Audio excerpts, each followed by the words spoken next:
Imposible. Mati Colombati te ordena las noticias en un país imposible de resumir. Maldita suerte, una mirada crítica de una realidad absurda. Y ahí va, 2 de la tarde, 17 minutos. Señoras y señores, se está pasando de todo lo que me acabo de enterar. Información internacional en un ratito nada más, espérenla.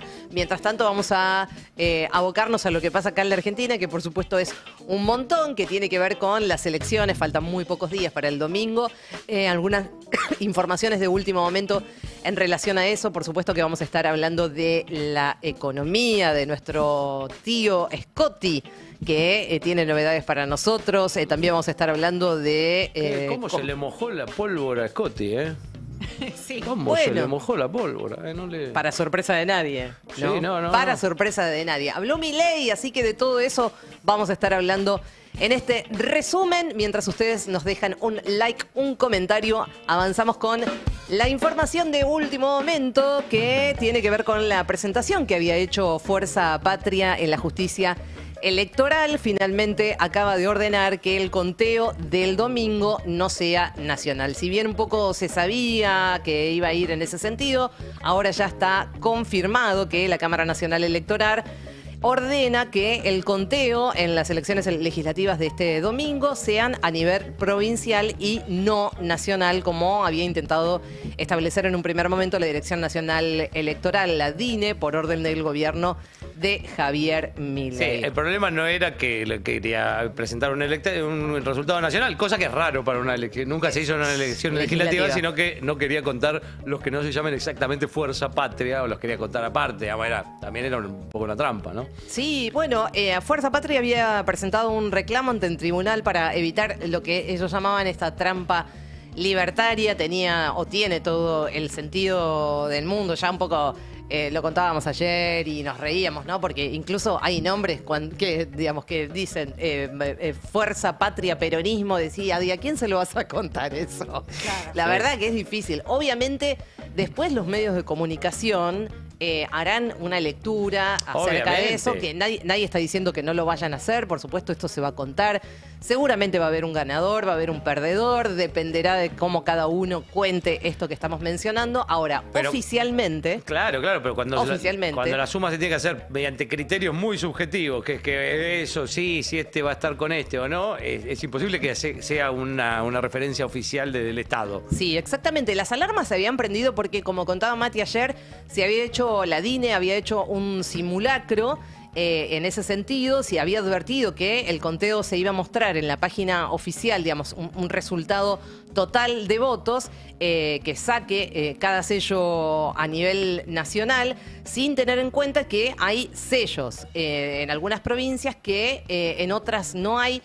Sobre todo esto ligado al peronismo, al Partido Justicialista o al kirchnerismo también, y que, bueno, de alguna manera eso finalmente iba a terminar siendo una trampa. Además, también la Cámara Nacional Electoral explica en su resolución, en efecto, dice, leo textual, los resultados para cada categoría de cargo se computan necesariamente por cada uno de los distritos electorales, es decir, cada provincia en los que se divide el territorio nacional. Y por lo tanto, sigue diciendo la resolución de la Cámara, del mismo modo deben ser publicados los resultados provisorios por la Dirección Nacional Electoral. O sea que oficialmente lo que vamos a ver seguramente el domingo en pantalla es esto, provincia por provincia, cómo sale la elección. Y luego después cada uno hará desde su propia subjetividad y desde sus propios intereses el desarrollo de su propia narrativa. Exactamente. Sí, aparte más o menos sabemos para dónde va a ir. Lo bueno que puedes hacer zapping, y si no te gusta el conteo de un medio, vas para otro, y eso sí, cada uno va a tener el propio. Y la tapa de los diarios, ¿no? Porque todo el mundo va a estar esperando eso. Obviamente habrá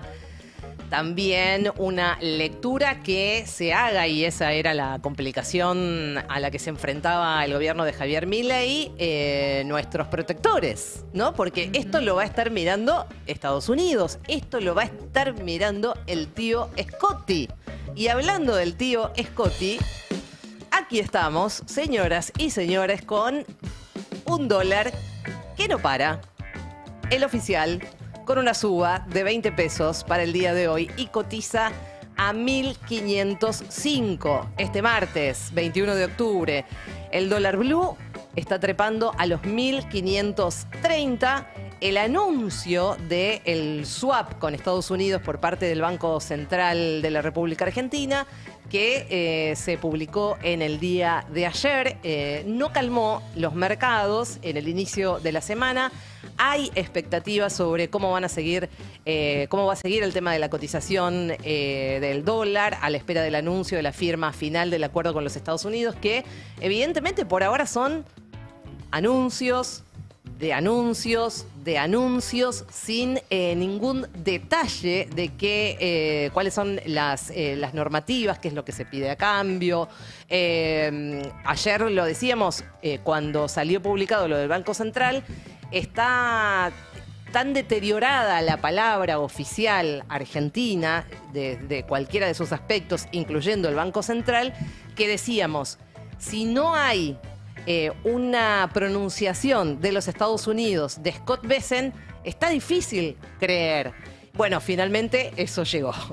Ahí está. Sí, igual tampoco es que da ningún detalle más. Es más, da muy poco detalle sobre lo específico que es el anuncio específico que fue el del swap. Sí, llega tarde y con poco. Es un parrafito así que dice... Sí, vamos a leerlo. Este es el tuit de hoy de Scott Bessent. Dice, los esfuerzos del presidente Milei para revertir las décadas de declive de su país derivadas del izquierdismo radical del peronismo son cruciales, dice Bessent. Argentina ahora tiene la oportunidad de alcanzar la libertad económica y nuestro acuerdo de estabilización es un puente hacia un futuro económico mejor para Argentina. No, remarca, no es un rescate. Repito, no es un rescate, dice Bessent. Tarde llegaste. No sé lo que opinarán ustedes, pero me parece impactante como Scott Bessent viene utilizando cada vez más palabra, un vocable muy del libreto, más bien de Donald Trump, del ámbito más político que económico y financiero. Este párrafo utiliza la misma retórica, quiero decir. Acá no hay ningún dato que podría efectivamente brindar a alguien desde el cargo de secretario de Tesoro de Estados Unidos. No, claramente. Es casi un párrafo otra vez más ideológico. Bueno, hablando de ideología, más allá de, hay un parrafito que dice, bueno, justo este mes el Fondo Monetario Internacional reiteró su pleno apoyo al sólido programa económico de Argentina, dice Scott Bessent. Y atención con este en particular, que me parece que va en el sentido de lo que vos decías, Ori, que acá hay algo mucho más político y se descubre, se devela, se desnuda en todo caso la intención, la verdadera intención que tiene el gobierno de los Estados Unidos. ¿Qué dice Bessent? No queremos otro Estado fallido en América Latina y una Argentina fuerte y estable como buen vecino está explícitamente en el interés estratégico de los Estados Unidos. En esta primera frase, no queremos otro Estado fallido en América Latina, me parece que está, digamos, el quid de la cuestión, ¿no? Parece un mensaje más bien dirigido igual a su propio electorado, digamos. Sí, sobre todo por el primer párrafo, ¿sí? Sí, me parece a mí que este mensaje quiere decir también, tal vez, Gaby, a través de ese mensaje se puede leer de alguna manera, lo voy a decir con estas palabras ordinarias, pero el quilombo que se le armó a Donald Trump y a la administración de Donald Trump y a Scott Bessent respecto de ese rescate injustificado o injustificable o difícil de legitimar ante los votantes, incluso las bases de apoyo de Donald Trump. Porque este párrafo parece más dirigido a esos, aquellos.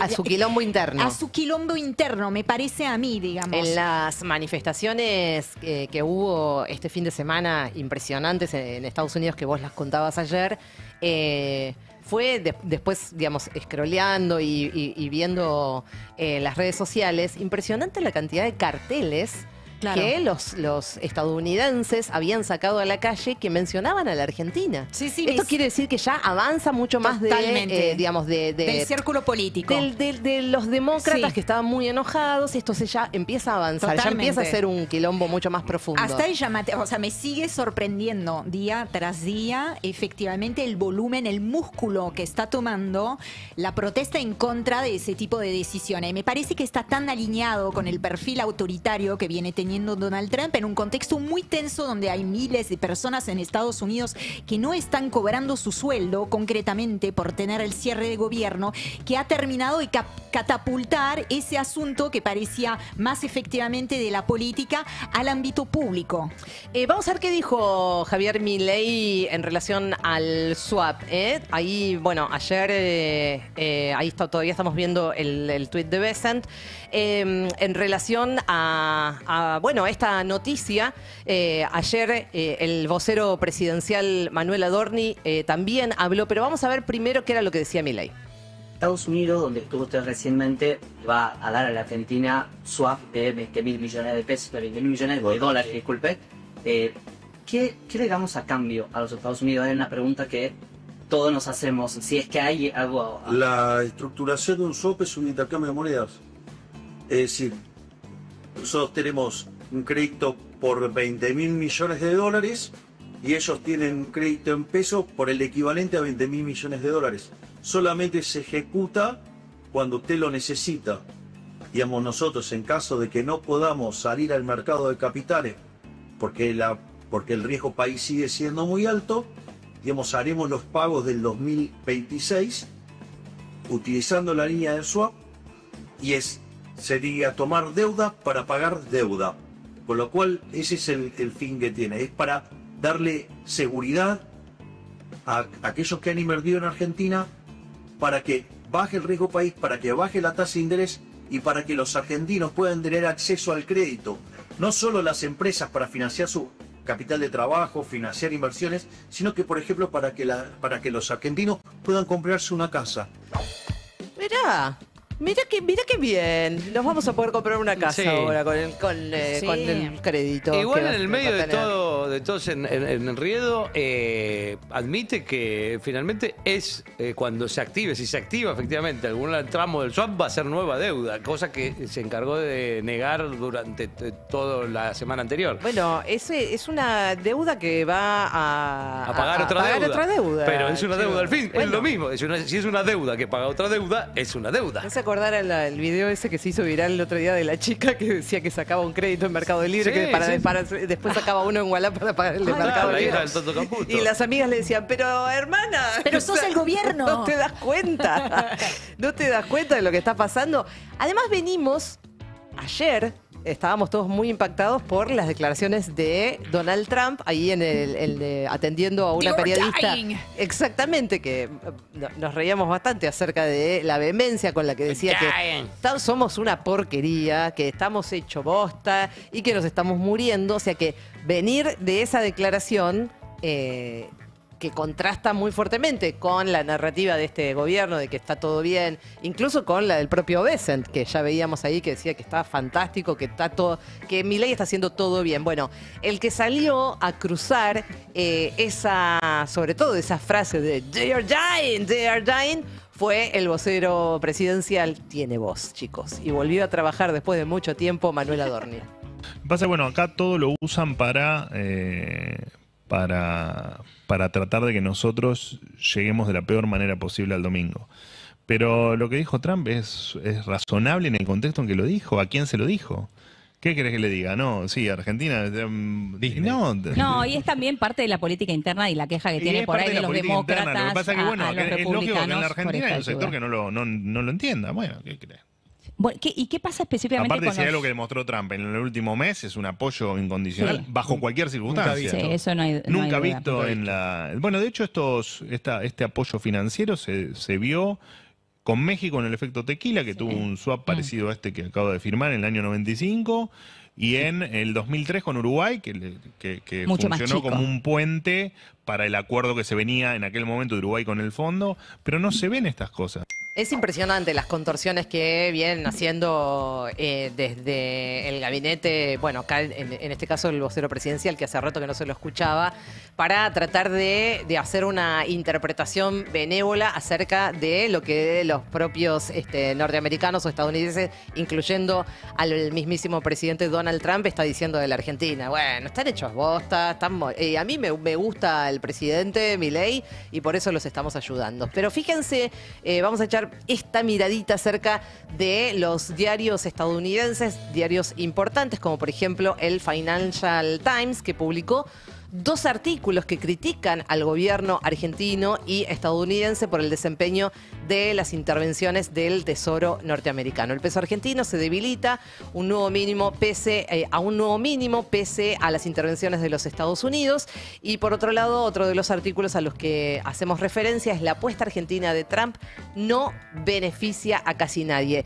En esa tónica está, después podríamos sumarle más, porque realmente todos los días aparecen artículos, como bien decía Ori, evidentemente esto ya está traspasando las fronteras de lo político partidario, este enojo que venían manifestando los demócratas. Esto está avanzando mucho más en los Estados Unidos y, por ejemplo, el Wall Street Journal también publicó un artículo durísimo acerca de lo que está haciendo Donald Trump con la Argentina. Vamos a hacer un pequeño parate acá, tanda electoral, y cuando volvamos vamos a estar hablando de lo que dijo Milei, porque por supuesto también abrió la boca.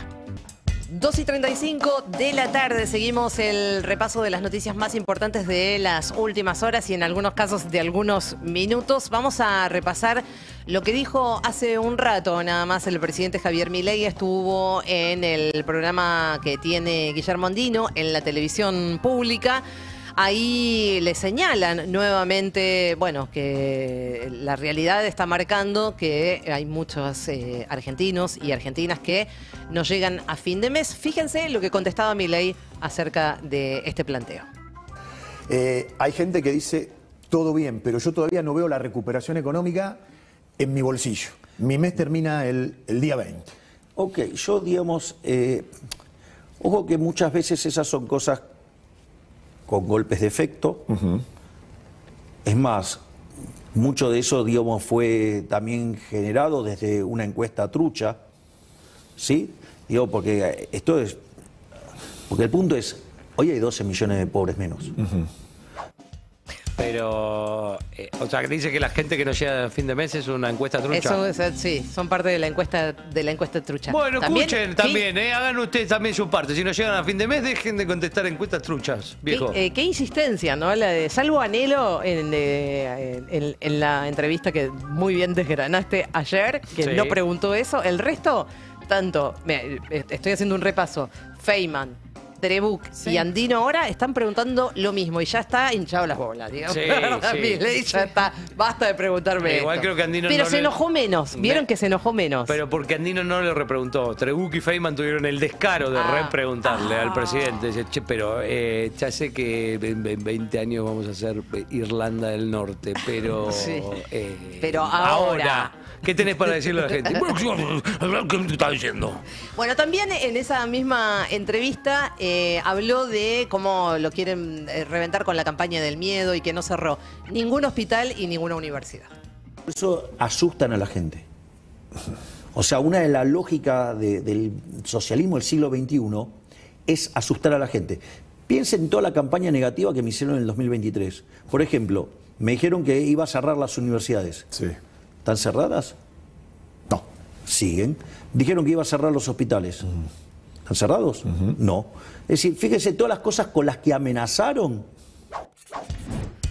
Sí, justo hoy está diciendo esto, ¿no? Que otra de las noticias con las que nos desayunamos esta mañana fue que finalmente el gobierno, porque salió en el boletín oficial, promulgó tanto la ley de emergencia universitaria como la pediátrica, la conocida como la ley Garrahan, pero con el mismo sistema, digamos, con la misma trampa que ocurrió con la de la emergencia en discapacidad. Es decir, la promulga, la suspende porque, digamos, no le asigna presupuesto y lo que hace es decirle al Congreso, bueno, son ustedes los encargados de decirme de dónde saco la guita. Después vamos a tener un apartado a lo largo del programa en relación a esto porque obviamente se imaginarán que hay muchísima indignación, estamos transcurriendo un paro en el Garrahan, también en las universidades va a haber una marcha a las 4 de la tarde importante, de eso nos vamos a ocupar en un ratito nada más, pero digo, justo en este día tan particular en donde vemos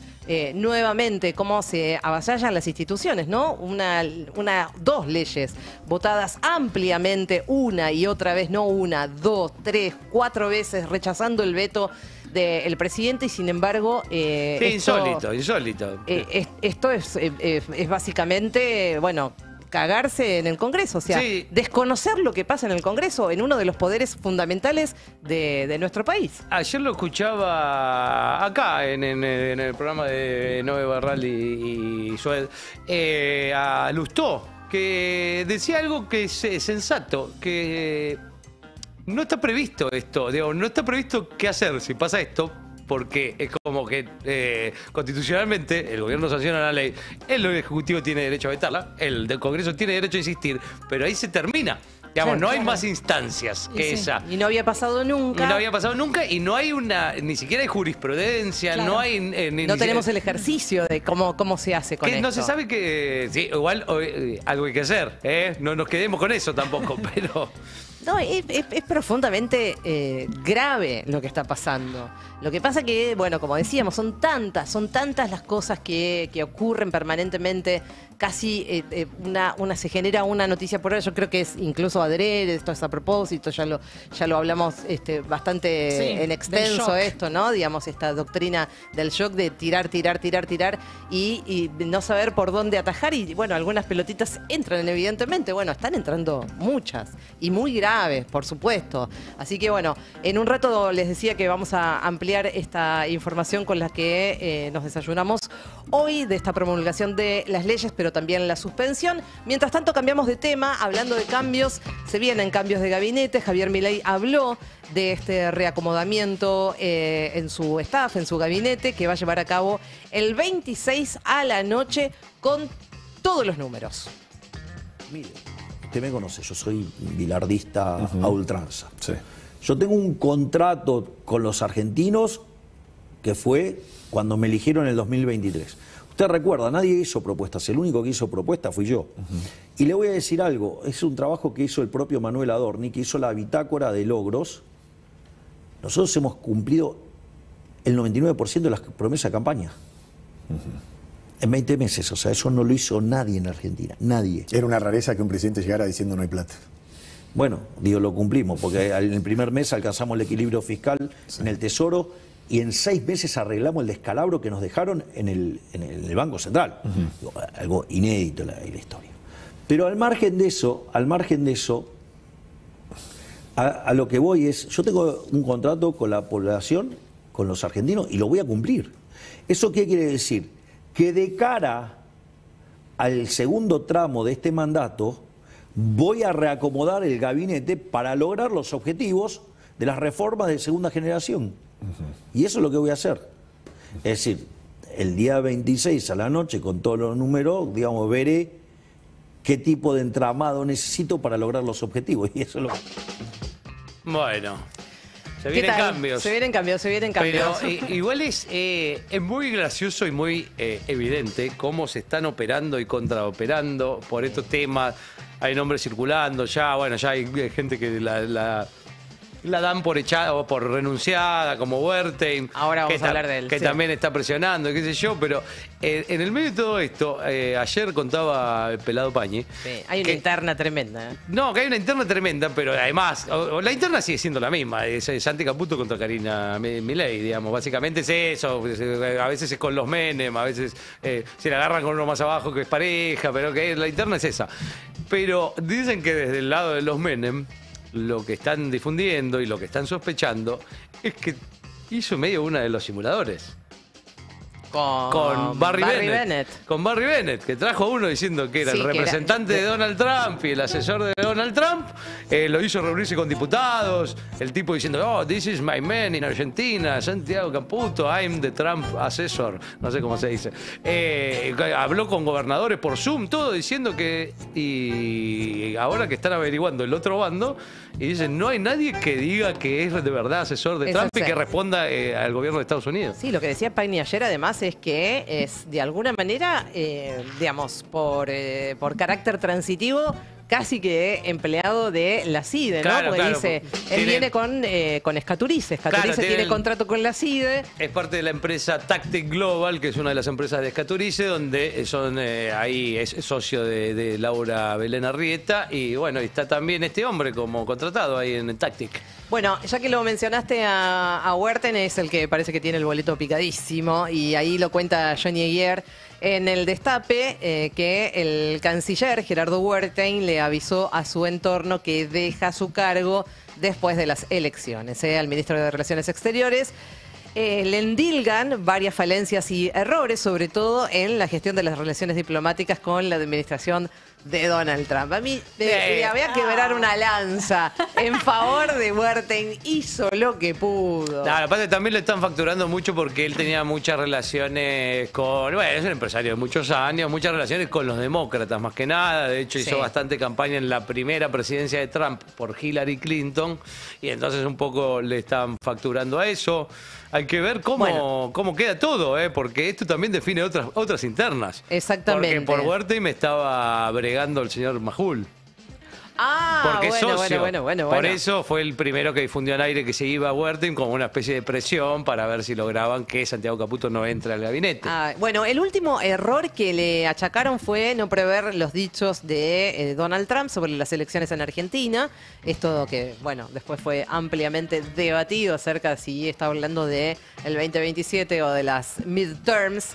Y por otra parte, Werten está muy disconforme con el ascenso, justamente era un poco lo que decía Gera, de Santiago Caputo en la agencia bilateral y en su relación con los operadores de Trump. Parece que está incidiendo cada vez más, y ahí, bueno, es otra de las internas de las que hablábamos recientemente. Vamos a cambiar de tema, porque también siguen pasando algunas otras cuestiones que vale la pena no desatender, porque es tremendo.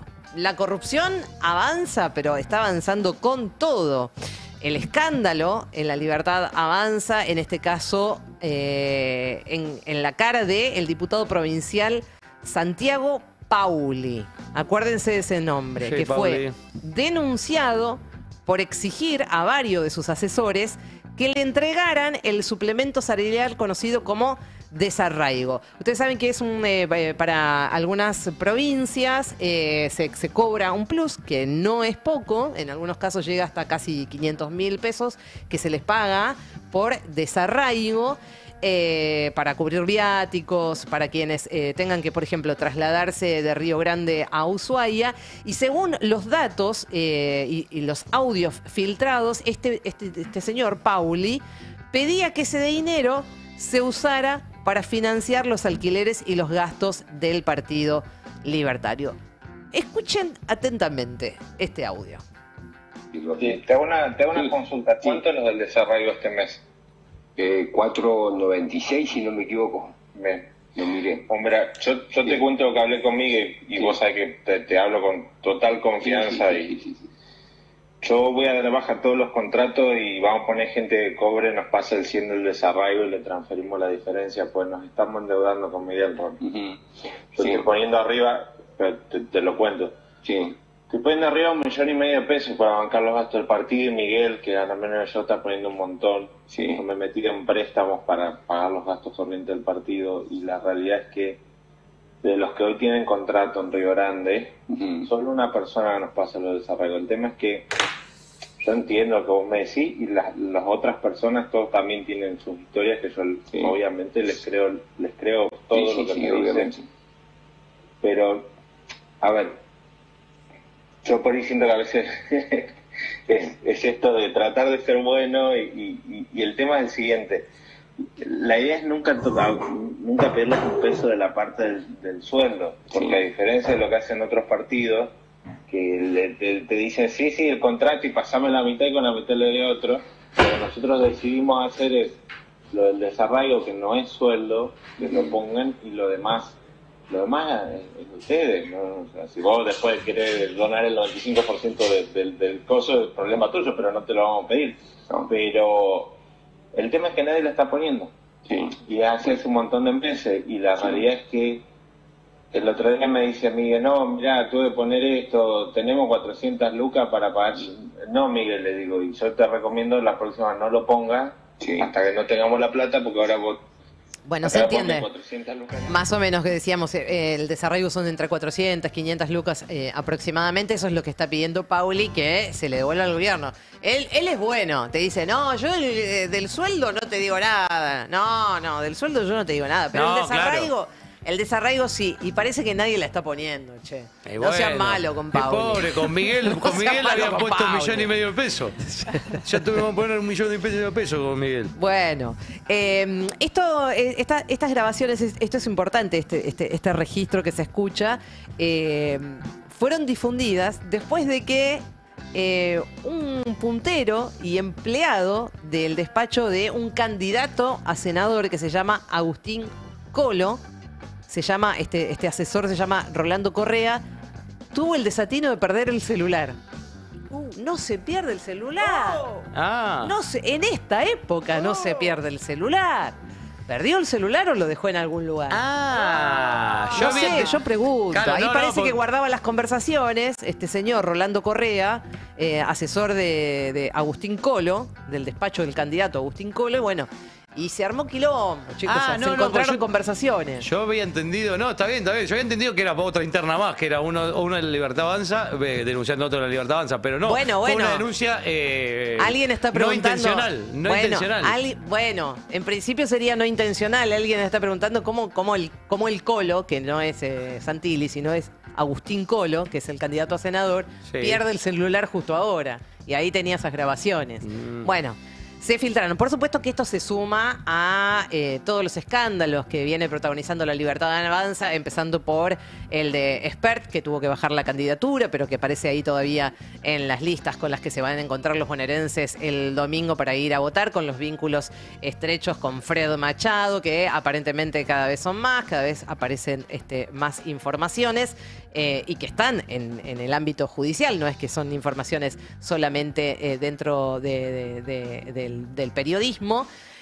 Avanzan las investigaciones, también se suma al escándalo de la diputada y candidata senadora por Río Negro, Lorena Villaverde. Ayer la veíamos también cuando está intentando hacer campaña en la provincia y evidentemente le hacen preguntas a los periodistas que no pueden responder y hay algunos aprietes para que se apaguen las cámaras, para que dejen de preguntar lo que están preguntando, por el vínculo que también tiene con Sicarelli, que es nada más y nada menos que el primo de Fred Machado. Te voy a pedir que si nombras a Sicarelli, por favor digas el apodo, porque es Lechuga Sicarelli. No le escatimes el apodo, es muy bueno. Bueno, y que también hay algunas novedades que seguramente dentro de poco tiempo. Y esto, se meten en el Destape Web, ahí nuestro compañero y amigo Franco Misragi va actualizando permanentemente toda la información acerca de Espert y Lorena Villaverde, y también hay que sumar lo de Patricia Bullrich y los lácteos Vidale, que también está avanzando. Es un montón y todo está actualizado en el Destape Web. Ahí métanse y lo van a poner a leer. Hay mucho más, pero lo vamos a dejar por ahora por acá porque también hay un montón para contar de lo que está pasando en el mundo. Así que, Ori, es tu momento. Bueno, vamos a Francia, vamos a mi país. Lo amo, es hermoso y está dando, pero muy buena pasta, muy buen material para algún que otro éxito editorial después del juego de la silla en el gobierno de Emmanuel Macron y también después del robo de las joyas, ¿no?, en Le Louvre. Francia tiene ahora a un expresidente en la cárcel, el primero desde la Segunda Guerra Mundial. Estamos hablando de Nicolas Sarkozy, que acaba de entrar a prisión para cumplir una condena de 5 años. Él fue condenado por financiar con dinero de Muammar Gaddafi la campaña que lo llevó al Eliseo, a la presidencia de Francia, en 2007. Vamos a escuchar la reacción del actual presidente de Francia, Emmanuel Macron, sobre el hecho de que un exmandatario pueda estar detrás de los barrotes. De là où je suis, ne m'appartient pas de commenter, critiquer les décisions de la justice. Et je suis le garant du bon fonctionnement de nos institutions.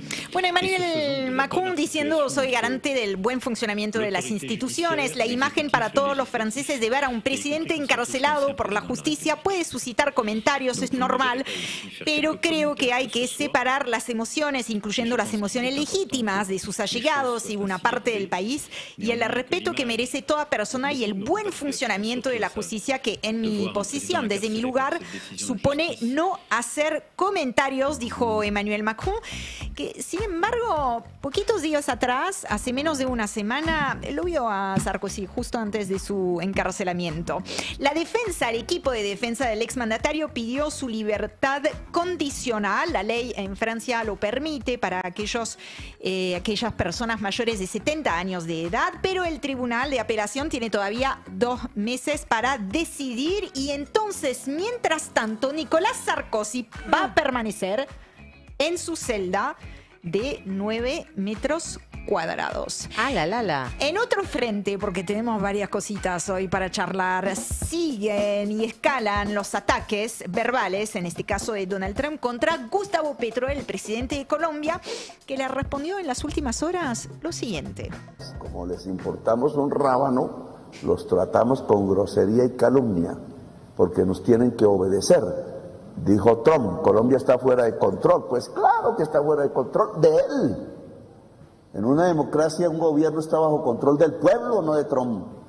No es rey en Colombia. Aquí no aceptamos reyes, punto. Puede hablar conmigo, pero de tú a tú, entre republicanos de verdad, y no hay problema. Como hablé con Biden 4 veces. Pero a darnos órdenes, no señor. A darnos órdenes, no señor. Petro recordó la vez en que Trump expulsó de Estados Unidos a inmigrantes colombianos en vuelos que el propio Petro rechazó por las condiciones en las que estaban siendo trasladados, deportados, como si fueran criminales, esposados. No sé si se acuerdan de esas imágenes que hicieron cierto escándalo, ¿no?, en su momento. Bueno, ese pulso entre Donald Trump y Gustavo Petro viene de larga data.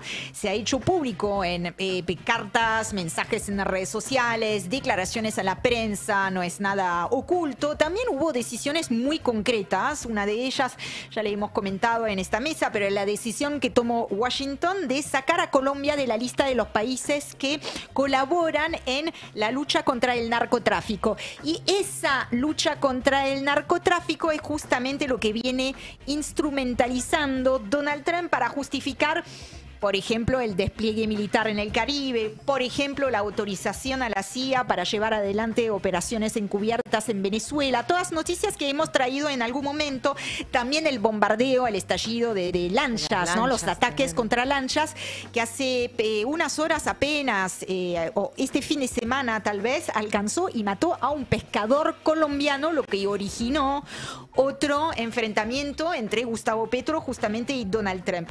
Bueno, en ese mismo intercambio con la prensa, en el que Donald Trump dijo que los argentinos se están muriendo, they're dying, también dijo lo siguiente, lo escuchamos sobre Gustavo Petro. And you look at the fields are loaded up with drugs, and they refine the drugs, and they make tremendous amounts of cocaine, and they send it all over the world, and they destroy families. No, Colombia is out of control. And now Estaba they have con the worst todo, con president ganas de they've decir ever cosas. Donald Trump siempre tiene ganas de decir cosas. Estaba un poquito hinchado, ¿no? Ya está, sí, Estaba con sueño, estaba con sueño. No sé, tipo... ¿Para qué atiende ahí? Siempre la puertita esa igual. Si te vas a poner de mal humor. Es como... Vení de este lado, Sí. quédate del otro, ¿no? Sí, es medio raro estar en el marco de la puerta. Sí, porque yo tengo la sensación de que en cualquier momento cierra la puerta y se escucha una cadena, ¿viste? Como que va... Para mí tiene un poquito que ver con eso, ¿eh? Trump diciendo, entonces, no tiene nada que ver con que detengan la producción de drogas. Y si miras los campos colombianos, los campos están repletos de drogas, refinan la droga, producen enormes cantidades de cocaína, la envían a todo el mundo y destruyen familias. No, Colombia está fuera de control. Esa declaración de Colombia está fuera de control sí que hizo escollos, digamos, y ahora tienen al peor presidente que hayan tenido jamás. Es un lunático, dijo Donald Trump sobre Gustavo Petro, con muchos problemas mentales. Ah, bueno. Tranqui. escalando en la retórica, pero obviamente sabemos que esa retórica... Lo dice él que está muy cuerdo. No, está bárbaro. Donald Trump está bárbaro. Después No más es tarde para el nada transcurso de la- mesiánico, No, no. nada que ver con el ego, nada que ver. Bueno, esa es la situación. Simplemente prestarle mucha atención en general, Gaby, a lo que está sucediendo entre Estados Unidos y Venezuela, entre Estados Unidos y México, por supuesto, pero también Colombia, por cómo se está planteando, digamos, esa pulseada, ese enfrentamiento entre ambos mandatarios y los movimientos que está dando Estados Unidos en el Caribe, también con Ecuador, donde ahí sí tiene un aliado. Bueno, en fin, esto está conformando un mapa que es bastante complejo y que es realmente para prender algunas alertas. Vamos a terminar en Gaza. Un comentario antes, una nota al pie. Mientras tanto, en Ginebra, la Organización Mundial de la Salud está debatiendo y va a dar a conocer si finalmente saca a la hoja de coca de la lista de sustancias tan peligrosas como la cocaína. Esto es una noticia que va a ser interesante de ver si efectivamente dan ese paso. Fue una solicitud, así se dice, los gobiernos de Bolivia y Colombia. Y ahora sí, vamos con un video desde Gaza. ما فيش فلوس بقول لك ما فيش فلوس اغنيها لك ليش تضحك؟ بسم الله راح نعمر مش راح نلحق الحرب حيرجع يابا Lo تاني que طلع estamos امبارح viendo es رجع un الحرب papá وخلص. junto con su hijo sentado en medio de las ruinas en la franja de Gaza. Es muy poco habitual que desde Gaza llegue una sonrisa, menos aún una risa. Pero hoy decidí hacer una excepción con este video que se está volviendo viral, por eso mismo de ser tan poco usual. De un padre, les decía, y su hijo que bromean sobre su casa, de la que no queda absolutamente nada, totalmente destruida, hablando de la reconstrucción que los espera y haciendo chistes al respecto. Dicen, no con dinero la vamos a reconstruir, con nuestras manos, y hay como un intercambio que es difícil de traducir al castellano, pero que básicamente es esto. Una situación en la que uno conecta con tal vez la desesperanza, ¿no? El desasosiego, y de repente en el humor encuentra una forma de salir del pozo. Es un momento muy hermoso que quedó registrado. Porque, bueno, justo en el inicio del programa hablábamos de la risa, ¿no? Y de los salvavidas. Es claramente un salvavidas como expresión de lo humano, del sentido humano en medio de este genocidio. Bueno, hablando ahora algunos datos duros para terminar, ya voy cerrando. Desde Gaza están denunciando que solo entraron 986 de los 6.600 camiones de ayuda prometidos. Las Naciones Unidas reclama, y las organizaciones de derechos humanos, humanitarias, reclaman acelerar el ingreso de alimentos y suministros que son de importancia vital. Nunca mejor utilizada la palabra vital. O sea, depende de eso la sobrevivencia, la supervivencia de decenas de miles de personas. En paralelo, el vicepresidente estadounidense J.D. Vance está en Israel para supervisar el alto al fuego. Aseguró en esa ocasión que no van a estar en suelo israelí o palestino. Bueno, él no utilizó esas palabras, pero que no van a mandar tropas de Estados Unidos sobre el terreno, ¿no? Sino que van a tener un rol de coordinación útil. Bueno, será, ¿no?, para ver de cerca. Trump dijo también que varios países le ofrecieron intervenir militarmente contra Hamas, sin dar mucho más detalle, pero él asegura que frenó las iniciativas, afirmó que aún espera que Hamas cumpla con el alto el fuego. No dijo lo mismo exactamente del gobierno de Benjamín Netanyahu, aunque advirtió que si no lo hace Hamas, su final será rápido, furioso y brutal, con la retórica, ¿no?, la misma retórica de siempre. Hay que decir, para concluir, que siempre es difícil implementar acuerdos de paz. Escritos, estoy haciendo y dibujando comillas con mis dedos en el aire para los que no nos están viendo por pantalla, escritos a medida de los responsables, ejecutores, financistas y garantes de la destrucción y del genocidio en la Franja de Gaza. Hasta acá la información en este resumen. Por supuesto que cualquier cosa que suceda, que viene pasando últimamente, cada minuto hay en desarrollo alguna información. Lo importante lo van a tener acá, por supuesto, en en Maldita Suerte en El Destape. Pero ya que estamos ahí con el QR, sigan El Destape en todas las plataformas. Ahí pueden escanear el QR, hacen clic en el botón que aparece y listo, ya ahí nos van a tener como medio favorito en el celular. Y si tienen El Destape en su celular, van a tener todo el día la información ampliada y desarrollada minuto a minuto. Maldita Suerte, de 14 a 17 horas.